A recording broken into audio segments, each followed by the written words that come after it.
நம்ம தூய சக்தி இருக்காங்கல்ல, அவங்களால அநியாயத்தை கண்டு பொங்காம இருக்கவே முடியாது. ஒரே பொங்கு பொங்குன்னு பொங்கிருவாங்க அநியாயத்தை பார்த்தாங்கன்னா. அப்படிதான் இப்பொழுதும் பொங்கியிருக்காங்க. குமரி மாவட்டத்துல சபரிவர்மன் அப்படின்ற ஒரு மாற்றுத்திறனாளி ஒரு கடை ஒண்ணு வச்சிருக்காரு. ஒரு மளிகை கடை ஒண்ணு வச்சிருக்காரு. அந்த கடையில தடை செய்யப்பட்ட குட்காவ அவர் விற்பனை பண்ணாரு அப்படின்ற காரணத்தின் அடிப்படையில கடந்த 9ஆம் தேதி அவர் வந்து கைது செய்யப்படுறாரு. சிறையில் அடைக்கப்படுறாரு. கடந்த 13ஆம் தேதி அவர் வந்து மரணம் அடைஞ்சிடறாரு சிறையிலேயே. அவர் உடல் வந்து போஸ்ட்மார்டம் பண்ணப்படுது. அப்படி பண்ணப்படும் பொழுது ரிப்போர்ட் என்ன சொல்லுது அப்படின்னு பாத்தீங்கன்னா, 19 இடங்கள்ல உடல்ல சபரிவர்மன் அவர்களுடைய உடல்ல மொத்தமாக 19 கொடூரமான காயங்கள் இருந்திருக்கு அப்படின்னு போஸ்ட்மார்டம் ரிப்போர்ட் ஆனது சொல்லுது. பின்கழுத்து, தலை, மாறு, கை, காலு, வயிறு, நெஞ்சு அப்படின்னு எல்லா இடங்கள்லயும் வந்து கொடூரமான 19 காயங்கள் இருந்திருக்கு அப்படின்னு போஸ்ட்மார்டம் ரிப்போர்ட் ஆனது சொல்லியிருக்கு. இப்பொழுது சிறை காவலர்கள் 3 பேரை சஸ்பெண்ட் பண்ணியிருக்காங்க. காவல் உயர் அதிகாரிகள் சஸ்பெண்ட் பண்ணியிருக்காங்க. விசாரணையானது போயிட்டு இருக்கு. எல்லாரும் இப்பொழுது அறிக்கைகளை விட்டுக்கிட்டு இருக்காங்க. என்ன குற்றம் பண்ணாரு அப்படின்னு பாத்தீங்கன்னா, தடை செய்யப்பட்ட குட்காவை அவர் விற்பனை பண்ணாரு அப்படின்ற அடிப்படையில கைது பண்றாங்க காவல்துறை. அப்படியே ஸ்டாப் பண்ணுங்க, இந்த பக்கம் வாங்க. கொஞ்ச நாளைக்கு முன்னாடி நம்ம குட்கா புகழ் விஜயபாஸ்கர் அவர்கள் அவருடைய எம்எல்ஏ பதவியை ராஜினாமா பண்ணிட்டு சேவை பண்ண எது பண்ண சேவை பண்ண டிவிகேவோட வந்து ஜாயின் பண்ணியிருந்தாரு. பிரம்மாண்டமாக நடத்தியிருந்தாங்க ஈசிஆர்ல அந்த நிகழ்ச்சியை. அதன் பிறகு அவர் விஜயம் மீட் பண்ணி நன்றி தெரிவிச்சிருந்தாரு. என்னை வந்து சேர்த்துக்கிட்டீங்க, நான் சேவை பண்ண வந்து நீங்க டிவிக்கு வந்திருக்கேன், என்னை சேர்த்துக்கிட்டதுக்கு ரொம்ப நன்றி அப்படின்லாம் வந்து விஜய் அவர்களை மீட் பண்ணியும் பேசியிருந்தாரு. எப்படி குட்கா விற்பனை பண்ணாரு அப்படின்ற அடிப்படையில ஒரு மாற்றுத்திறனாளி இளைஞரை அடிச்சே கொன்னு இருக்கானுங்க அப்படின்னு புகார் வந்திருக்கு. 3 பேரை வந்து சஸ்பெண்ட் பண்ணிருக்காங்க. இன்னொரு பக்கம் பாத்தீங்கன்னா, அதே டிவிக்கு அரசாங்கம் குட்கா புகழ் விஜயபாஸ்கர் அவர்கள் எப்படி தடை செய்யப்பட்ட குட்காவை விற்பனை பண்ண லஞ்சம் வாங்கினாரு அப்படின்ற குற்றச்சாட்டு இருக்கு. அந்த டைரி மேட்டர்லாம் ஊருக்கு சிரிச்ச விஷயம். எந்தெந்த அதிகாரிகளுக்கு எவ்வளவு கொடுத்திருக்காங்க, யார் யாருக்கிட்ட இருந்து எவ்வளவு வாங்கியிருக்கோம் அப்படின்னு மொத்த டீட்டெயில்லாம் எழுதி வச்சிருந்தாங்க. அந்த டைரி வந்து சிக்கிச்சு சோதனையில. அதெல்லாம் நம்ம பார்த்திருப்போம் 2017-18 காலத்துல நம்ம அதை பார்த்திருப்போம். சோ அப்படி குட்கா புகழ் அப்படின்னு அழைக்கப்படக்கூடிய விசாரணை போயிட்டு இருக்கு, வழக்கு போயிட்டு இருக்கு. அப்படி இருக்கக்கூடிய ஒருத்தர் வராரு. அவர் வந்து ஆற தழுவி அரவணைச்சு சிகப்பு கம்பள வரவேற்பு கொடுத்து உள்ள கூட்டுக்கிறாங்க டிவிக்கு. இங்க பாத்தீங்கன்னா ஒரு குற்றச்சாட்டு வருது, அவர் வந்து அடிச்சு கொள்றாங்க. நான் முன்னாடி சொன்ன மாதிரிதான், நம்ம தாவேக்கா அரசு இருக்கு இல்லையா, அவங்க வந்து நம்ம தூய அரசு அப்படின்னு தான் சொல்லணும். தாவேக்கா அரசு தூய அரசு, தூய சக்தி இருக்குல்ல, அந்த தூய சக்தி ஏதாவது அநியாயம் அக்கிரமத்தை பார்த்தாங்க அப்படின்னா பொங்குன்னு பொங்கிடுவாங்க. அப்படிதான் வந்து குமரியில பொங்கியிருக்காங்க. லாக்அப் டெத் வந்து நடந்திருக்கு. இதே விஜய் அவர்கள் கடந்த ஆட்சியில அஜித்குமார் படுகொலை, திருபுவனம் அஜித்குமார் படுகொலை, அதே காவல் நிலைய படுகொலை தான் நடந்த பொழுது பேனர் பிடிச்சார். நல்லா அந்த ஒரு அந்த தட்டியை புடிச்சுக்கிட்டு வாய் திறங்க முதல்வர், சாரி கேட்டா போதுமா, இன்னும் எத்தனை நடக்க போகுது அப்படின்லாம் வந்து ஆர்ப்பாட்டம் வந்து பண்ணிக்கிட்டு இருந்தாரு திரு விஜய் அவர்கள். இப்பொழுது விஜய் அவர்கள் வாய் திறப்பாரா மாட்டாரா அப்படின்றதுதான் கேள்வி. அன்னைக்கு ஸ்டாலின் அவர்கள் சாரி கேட்டார். திருபுவனம் இஷ்யூல வந்து அஜித்குமார் அவங்களுடைய குடும்பத்துக்கிட்ட சாரி கேட்டாரு திரு ஸ்டாலின் அவர்கள், அன்றைய சிஎம். இன்றைய சிஎம் கப்பு சிப்புன்னு இருக்காரு. அப்படி சம்பவமா, என்னுடைய ரேடாருக்குள்ள அப்படி ஒரு சம்பவம் நடந்ததா அப்படின்ற மாதிரி பில்டப் கொடுத்துக்கிட்டு சைலண்டா இன்னைக்கு ஓட்டிக்கிட்டு இருக்காங்க. இதே தாவேக்கா கட்சி அவருடைய தேர்தல் அறிக்கையில இந்த லாக்அப் டெத் பத்தி சொல்லியிருக்காங்க. நாங்க கடுமையாக நடவடிக்கை எடுப்போம், எங்க ஆட்சியில் இது நடக்கவே நடக்காது, நாங்க நடந்தா கடுமையாக நடவடிக்கை எடுப்போம், முழுமையான விசாரணை நடத்துவோம் அப்படின்லாம் ஆ ஊன்னு அப்படின்னு எழுதி தள்ளியிருக்காங்க அவங்களுடைய தேர்தல் அறிக்கையில. இதோ ஆரம்பிச்சிருச்சு. 2 மாசம் ஆகுது ஆட்சிக்கு வந்து, 2 மாசம் தான் ஆகுது. அதுக்குள்ள இன்னும் 5 வருஷம் இருக்குது. இந்த இந்த லட்சணத்துல வந்து தூய அரசாங்கம் அப்படின்னு கொஞ்சம் கூட வெட்கம் இல்லாம தாவேகா வந்து சொல்றாங்க. முழுமையான விசாரணை நடத்தப்பட வேண்டிய ஒரு வழக்கு இது. ஒரு மாற்றுத்திறனாளிங்க குட்கா வச்சிருந்தாருன்னே வச்சுப்போம், தடை செய்யப்பட்ட பொருளை அவர் வச்சிருந்தாரு, விற்பனை பண்ணாரு அப்படின்னே வச்சுக்குமே, அடிக்க வேண்டிய அவசியம் என்னங்க வருது? சரி அடிச்சீங்கன்னா கூட 2 அடி, ஓகே ரைட், அதுவே தப்பு தான். சரி ஏதோ 2 அடி, ஓகே. அடிச்சு கொள்ற அளவுக்கா? அடிச்சு கொள்ற அளவுக்கா? அது மாற்றுத்திறனாளி 19 இடங்கள்ல கொடூரமான காயங்கள் இருக்குன்னு பிரேத பரிசோதனை ரிப்போர்ட் சொல்லுது.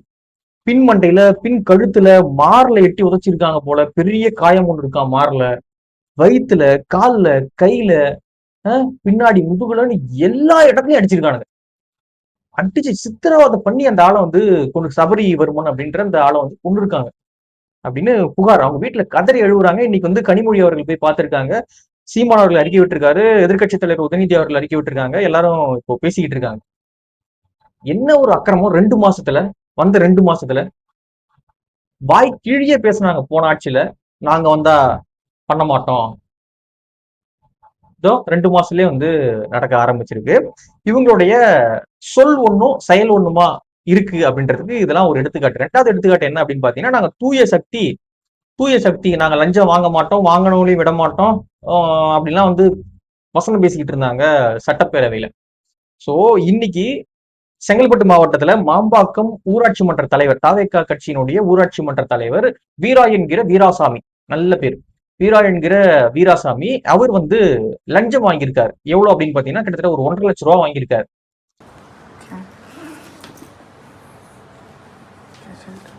கூட அதெல்லாம் ஒண்ணு கூட எவ்வளவு இருக்கு? 30 ஒன்று தான் அனுப்பிச்சிட்டுங்களா? இது அக்கால சொல்ல கொடுத்தா செலவு வச்சுருவா. ஊராட்சி மன்ற தலைவர் 1,50,000 ரூபாய் வாங்கியிருக்காரு. ஊராட்சி மன்ற தலைவரே 1,50,000 ரூபாய் அப்படின்னா பாத்துங்க. அப்படின்னா நம்மளே வந்து கணக்கு போட்டுக்க வேண்டியதான். அப்படி இப்படி இப்படி இப்படி இப்படி போகும் மேல அப்படின்னு வந்து கணக்கு பார்த்துக்க வேண்டியதான். சோ ஊராட்சி மன்ற தலைவர் வந்து 1,50,000 ரூபாய் வந்து வாங்கியிருக்காரு. ஒரு டெண்டருக்கு, ஒரு கான்ட்ராக்டர் கிட்ட வந்து வாங்கியிருக்காரு. மத்த ஒப்பந்ததாரர்கள் கிட்ட என்ன வாங்க போறாங்க, எவ்வளவு வாங்கியிருக்காங்க எதுவும் தெரியல. சோ அவரை கட்சியை விட்டு இப்பொழுது நீக்கி இருக்காங்க தாவேகா. நீக்கிட்டாங்கப்பா, சூப்பர்ப்பா அப்படின்னு நம்ம சொல்லலாம். அவர் என்ன சொன்னார் தெரியுமா? அப்படியே கையும் களமும் மாட்டின பிறகு, வீடியோ ஆதாரம் வெளியே வந்த பிறகு, அந்த ஸ்கிரீன்ஷாட் எல்லாம் அப்படியே வெளியே வந்த பிறகு அவர் என்ன சொன்னார் அப்படின்னா, நான் வந்து வாங்குவேனா? என்னங்க நீங்க, நான் டிவி கேட்கறேன், நான் போய் டிவி கே இருந்துகிட்டு நான் போய் லஞ்சம் என்னங்க சொல்றீங்க அப்படின்னு வந்து பேட்டி கொடுத்து அவர் என்ன சொன்னார் அப்படின்னா, லஞ்சம் வாங்குறோம் எவனாவது வந்து ஜிபேல வாங்குவானா? என்னங்க அவர் வந்து கைமாத்தா கடன் வாங்கியிருந்தாருங்க, அந்த கைமாத்த திருப்பி கொடுத்தாரு, அவ்வளவுதான், மத்தபடி ஒண்ணும் கிடையாது அப்படின்னு சொல்லிட்டு உருட்டிக்கிட்டு இருந்தாரு மீடியால. கட்சி என்ன பண்ணுச்சு, டிவிக்கு என்ன பண்ணுச்சு அப்படின்னா, அதெல்லாம் எனக்கு தெரியும், வெளியே போட்டாங்க. இப்ப அவர் சொன்னது உண்மையா இல்ல கட்சி நடவடிக்கை எடுத்தது உண்மையா தெரியல. அவர் என்ன சொன்னாரு, நான் டிவி கேல இருக்க, நான் போய் வாங்குவேனா, கைமாத்து வாங்கினாங்க, அதை கொடுத்தாங்க அப்படின்னு அவர் சொல்றாரு. இவங்க என்ன பண்றாங்க, கட்சியே வெளியே போ, எனக்கு தெரியும் எல்லாம் அப்படின்ட்டு கட்சி விட்டு நீக்கி விட்டாங்க. சோ பாத்துங்க எவ்வளவு முரண் இருக்குன்னு. அப்போ இந்த விஷயத்துல எந்த பக்கம் நியாயம் இருக்கு அப்படின்றது ஊரறிஞ்ச உலகறிஞ்ச விஷயம். ஒரு ஊராட்சி மன்ற தலைவர் ஒரு டெண்டருக்கு ஒரு கான்ட்ராக்டர் கிட்ட 1,50,000 ரூபாய் வாங்கியிருக்காரு. இன்னும் என்னென்ன ப்ராஜெக்ட்டுக்கு என்னென்ன வாங்கியிருக்காரு அப்படின்னு தெரியல. சோ என்னென்ன நடந்துகிட்டு இருக்கு அப்படின்றது பாருங்க. இதுல ஊழல் குறைஞ்சிருச்சு அப்படின்னு சொல்றாங்க. ஊழல் குறைஞ்சிருச்சு, வாங்க மாட்டோம், வாங்கணுமொழியும் விட மாட்டோம், தொட்டமொழியும் விட மாட்டோம் அப்படி இப்படின்னு ஏதோ வசனம் எல்லாம் பேசிக்கிட்டு இருந்தாங்க. இப்படி நிர்வாகத்துல காவல்துறை அந்த துறையிலயும் வந்து ஒன்னும் சரி பண்ணல. லாக்அப் டெத் பத்தி போன ஆட்சி இருக்கும் பொழுது, லாக்அப் டெத் நடந்த பொழுது இவங்க வாய்க்கிழியே பேசினாங்க. இப்போ இவங்க ஆட்சியிலே லாக்அப் டெத் வந்து தொடர்ந்துகிட்டு இருக்கு. அதே போல போன ஆட்சி வந்து ஊழல் லஞ்ச ஆட்சி அப்படின்னாங்க, கல்லாப்பேட்டி கூட்டணின்னாங்க, திருட்டு பசங்கன்னாங்க. இப்ப இவங்க என்ன பண்ணிட்டு இருக்காங்க அப்படின்றது தெரியல. ஊராட்சி மன்ற தலைவர் வந்து கையும் களவுமாக மாட்டிருக்காரு. கட்சி அவரை நீக்கிருக்கு. வெளியே போ அப்படின்னு சொல்லி கட்சி தூக்கி அவர் வெளியே போட்டிருக்கு. சோ பாத்துக்குங்க, இப்படி வந்து நடந்துகிட்டு இருக்கு. இதுல பாஜகவை கொள்கை எதிரின்னு சொல்றாங்க. பாஜகவை இதெல்லாம் தாண்டி பாஜக கொள்கை எதிரின்றாங்கல்ல, பாஜக என்ன இவங்க கொள்கை ரீதியாக எதிர்த்துட்டாங்க அப்படின்ற ஒரு கேள்வி இருக்கு. இன்னைக்கு சீமான் அவர்கள் ஒரு அறிக்கை விட்டுருக்காரு. என்ன அப்படின்னா, வந்தே மாதரம் அப்படின்ற பாட்டை கன்ஃபார்மா பாடியே ஆகணும் அப்படின்னு சொல்லிட்டு மத்திய அரசு ஒரு உத்தரவானது போட்டிருக்காங்க. எல்லா மாநிலத்துக்கும் உத்தரவு போட்டிருக்காங்க. நிகழ்ச்சிகள், அரசு நிகழ்ச்சிகள் நடக்கும்பொழுது வந்தே மாதரம் அப்படின்ற பாட்டை நீங்க பாடியே ஆகணும் அப்படின்னு உத்தரவு போட்டிருக்காங்க. கொள்கை எதிரின்னு சொல்லக்கூடிய தாவேகா, பிஜேபியை கடுமையாக எதிர்க்கிறோம் அப்படின்னு சொல்லக்கூடிய தாவேகா, இந்த விஷயத்துக்கு என் வாயை மூடி கப்பு சிப்புன்னு மூளையில படுத்துக்கிட்டு இருக்காங்க. பேசணுமா இல்லையா? இதே திமுக ஆளுங்கட்சியா இருந்தா குதி குதின்னு குதிச்சிருப்பாங்க. இதுதான் இஷ்யூவே அப்படின்னு கத்திருப்பாங்க. நீங்க ஏன் பேசல? நீங்க பாஜகவை கொள்கை எதிரின்றீங்க. குறைந்தபட்சம் விஜய் அவர்கிட்ட இருந்து ஒரு அறிக்கை, நீங்க பெருசாலாம் ஒன்னும் ஒரு ரோட்டுக்கு வந்து குறைந்தபட்சம் ஒரு அறிக்கை, வந்தே மாதத்தை ஏன் கட்டாயமாக மாநில அரசுகள் பாடணும்? இவ்வளவு நாள் இருக்கக்கூடிய நடைமுறை என்ன பிரச்சனை? தேசிய கீதம், தமிழ் தாய் வாழ்த்து என்ன பிரச்சனை?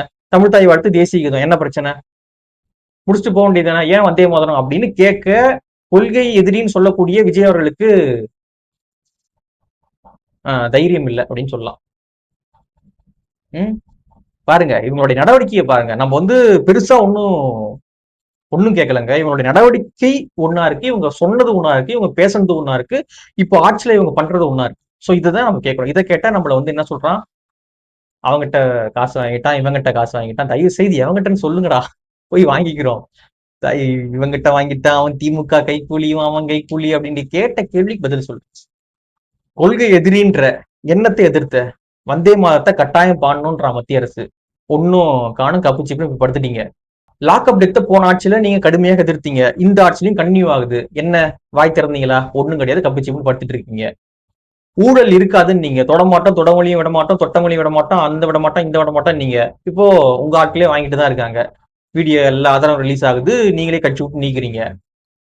அப்புறம் பெண்கள் கிட்டயும் தவறா நடந்துக்கிறீங்க. கரூர் பக்கத்துல வந்து ஒரு பெண்ணுகிட்ட தவறான செய்கை எல்லாம் காட்டியிருக்காரு, நிறைய தப்பான விஷயத்துல ஈடுபட்டு இருக்காரு ஒரு தாவேக்காவுடைய ஒன்றிய நிர்வாகி. அவரை கைது பண்ணிருக்காங்க. பொதுமக்கள் பிடிச்சி தர்மடி கொடுத்து போடு ஸ்டேஷன்ல அப்படின்னு ஸ்டேஷன்ல தூக்கி போட்டிருக்காங்க. சோ இந்த லட்சணத்துல போயிட்டு இருக்கு. இதுல நாங்க தூய ஆட்சி அப்படின்னு கொஞ்சம் கூட வெட்கம் இல்லாம ஒவ்வொரு முறையும் பேசுறாங்க தாவேக்காவினர், குறிப்பாக விஜய் அவர்கள். எப்படின்னு நமக்கு புரியல. சோ இந்த வடிவேல் போக்கிரி படத்துல சொல்லுவார்ல, வாய் மட்டும்தான் வேலை செய்து மத்ததெல்லாம் அப்படியே இருக்கு அப்படின்ற மாதிரி தாவேக்கா கவர்மெண்ட்டும் அப்படிதான். வாய் மட்டும்தான் வேலை செய்யுது.